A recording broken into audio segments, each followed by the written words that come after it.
बिस्मिल्लाहिर्रहमानिर्रहीम।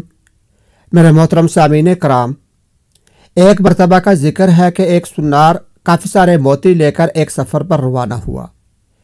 एक मजलिस के अंदर उसने वो मोती निकाल कर लोगों को दिखाए और उसके बाद अपनी जेब में हाथ डालकर एक और मोती निकाल कर लोगों को दिखाया और कहने लगा कि ये मोती शब अफरोज़ है, यानी ये ऐसा मोती है जो रात को चमकता है।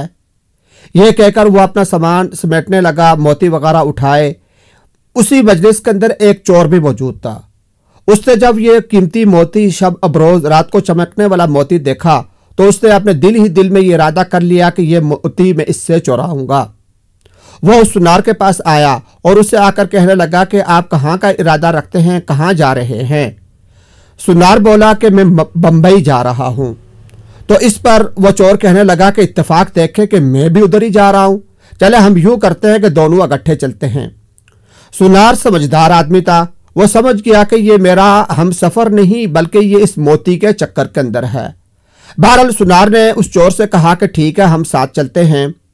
रात के वक्त एक जगह उन्होंने पड़ाव किया और जब वो सोने लगे तो चोर ने अपनी जो बास्केट पहन रखी थी, जैकेट सी बास्केट जो होती है, वो उतार कर एक जगह लटका दी। सुनार ये माजरा देख रहा था। उसने चोर की नजरें बचाकर, चोर से बचकर वो मोती निकालकर उसे चोर की बास्केट में डाल दिए और खुद सो गया। रात को चोर उठा और उसने पूरे कमरे की तलाशी ली, सुनार की जेबों की तलाशी ली कि वो मोती मिल जाए, लेकिन उससे कहीं वो मोती नहीं मिला। सुबह के वक्त बातों ही बातों में वो चोर सुनार से कहने लगा कि आपका वो चमकने वाला मोती कहाँ है? रात को कहीं चमक नहीं रहा था, उसकी रोशनी नजर नहीं आ रही थी। सुनार ने अपनी जेब में हाथ डाला और मोती निकालकर उसको दिखाया कि यह मोती तो मेरे पास है।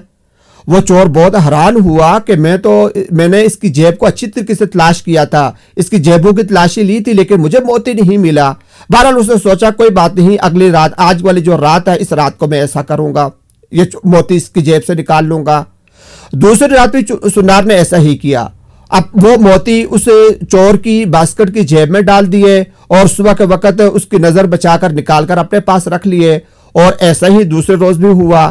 3-4 दिन यही सिलसिला चलता रहा। 3-4 दिन के बाद वो चोर सुनार से कहने लगा कि मैं आपका कोई हमसफर नहीं, मैं तो इस नीयत से आया था कि आपसे वो मोती चुराना चाहता था, लेकिन मैं आपको उस्ताद मानता हूं, आप तो बहुत माहिर हैं, मेरे भी उस्ताद निकले। मुझे सिर्फ ये बता दीजिए कि आप वो मोती कहाँ रखते हैं। मैं पूरा कमरा छान मारता हूं, पूरे कमरे की तलाशी लेता हूं, मुझे वो मोती कहीं नहीं मिलता। तो ये सुनकर वो सुनार कहने लगा कि तुम दूसरों की जेबें तो तलाश करते रहते हो, टटोलते रहते हो, कभी अपनी जेब को भी टटोल लेते, उसकी भी तलाशी ले लेते। तो मेरे भाइयों और दोस्तों, इस वाक़े से हमें यह सबक मिलता है कि आज हमारी हालत भी उस चोर की सी हो गई है कि हम जब किसी मजलिस के अंदर बैठते हैं, 2-4-6 आदमियों की मजलिस लगती है, तो हर आदमी बढ़ चढ़कर बातें करता है कि वो देखे ऐसा है, वो ऐसा है, वो ऐसा है। यानी हम दूसरों की जेबें टटोलते रहते हैं, दूसरों के मुतालिक बातें करते रहते हैं, कभी अपने गिरबान के अंदर झांक कर नहीं देखते कि हम कैसे हैं।